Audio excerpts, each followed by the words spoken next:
What has happened is outrageous. It is shocking to public conscience. I am convinced that it is high time that all the entire society stands together and says stop, or we will make it stop. We will do everything to give justice to the family. I talked to the victim, I talked to the parents. What we discuss will remain confidential. What has been done here is something which will shock anyone. If you have tears to shed them now. If you have sighs to heave them now. Do everything possible to give justice to the victim and to ensure that such things do not repeat in Bengal society in future. This is not the first of its kind.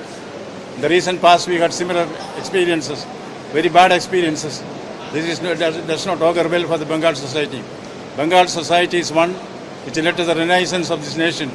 We want a second renaissance here. This should be made, Bengal should be made a place which is safe for the girl child. Now, I cannot say that with confidence that Bengal is safe. We have to own up responsibility and see that justice is given to the victim. Certainly I will get the report, but I did not go by the report. I want to come to the ground zero and understand for myself the feelings of the people who are affected. That has been done.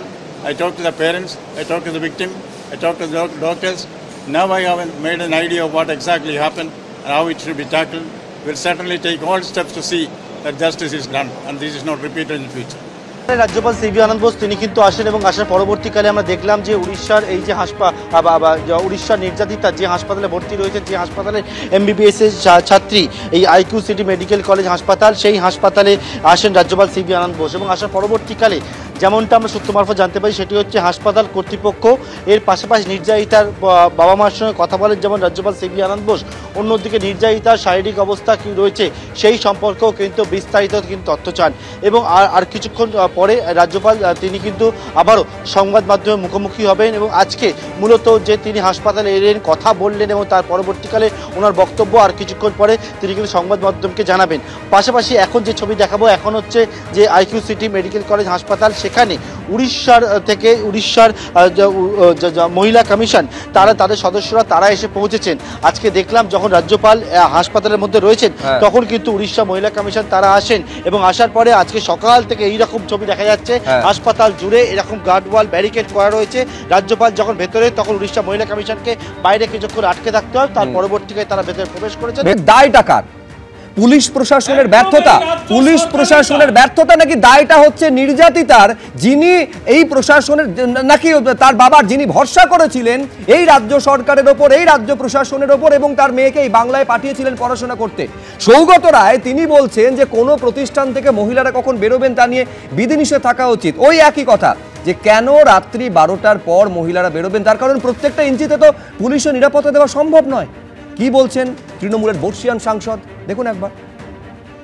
কোনো প্রতিষ্ঠান থেকে মেয়েদের বেরোবার ব্যাপারে অবশ্যই বিধিনিষেধ থাকা উচিত। কেউ ডাক্তারি পড়ছে, সে রাত 12টার সময় বেরোবে, তার ক্যাম্পাস থেকে, সেটা ডিজায়ারেবল নয়। সুতরাং সবটাই পরিস্থিতি পরিবেশের উপর নির্ভর করবে।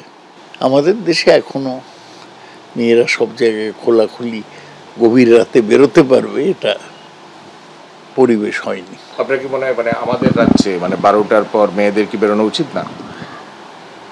মেয়েরা একা একা বেরোবে কেন 12টার পরে? মুখ্যমন্ত্রী যা বলেছেন তো ঠিকই বলেছেন।